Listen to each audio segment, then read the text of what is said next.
Hi everyone, I'm here to walk you through getting started with Virtual Spike Prime. So when you are inside the curriculum, getting started with Virtual Spike Prime is the first unit.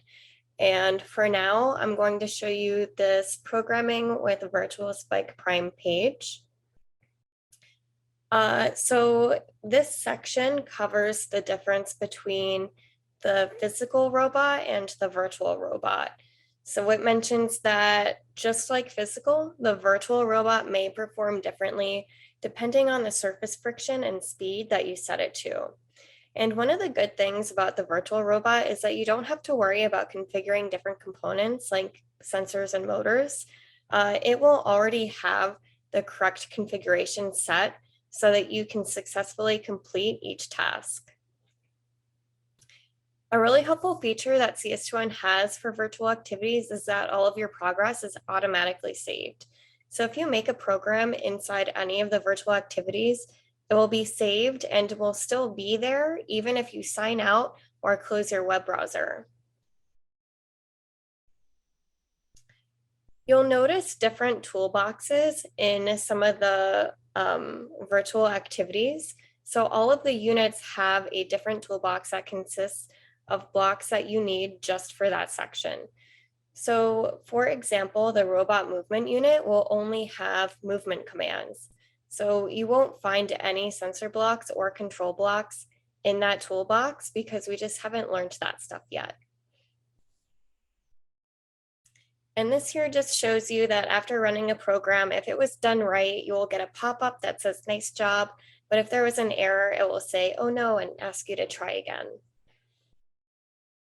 Here you can see different camera views. The first camera view follows the robot where you can change the angle and zoom in or zoom out. The second camera view is a top-down of the entire table. And then finally here, at the bottom of the page is where you can test out the virtual robot for yourself. So I can click this launch activity button and my virtual environment will pop up.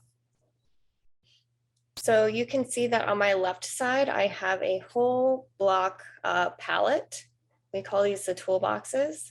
In the center is my programming canvas and my robot window that I could move around and make bigger or make smaller. And then on the right side is my content viewer. So this is where you'll see step by step what blocks to drag over and what your robot should be doing here. So since I'm in here, I can talk a little bit about Tacobot. Tacobot is our custom built Spike Prime robot. It has a ultrasonic distance sensor in the front, and just below that, it has a color sensor. Right now, the color sensor is facing down. There will be some instances where the color sensor will be facing forward. And then in the back, it has a force sensor that is connected to a bumper in the front.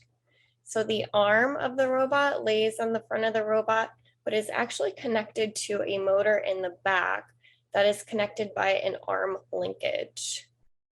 And then finally, the big yellow piece is the hub. So this is basically like the robot's brain. It has a 5x5 programmable pixel display where you can program patterns and messages. So you can see a close-up of the hub. If you click this button, this is where you will see all of the pixels that you program to light up on the hub. And then this button at the bottom will display your sensor values. So feel free to test this out for yourself. And if you run into any questions, you can email me at qa@cs2n.org.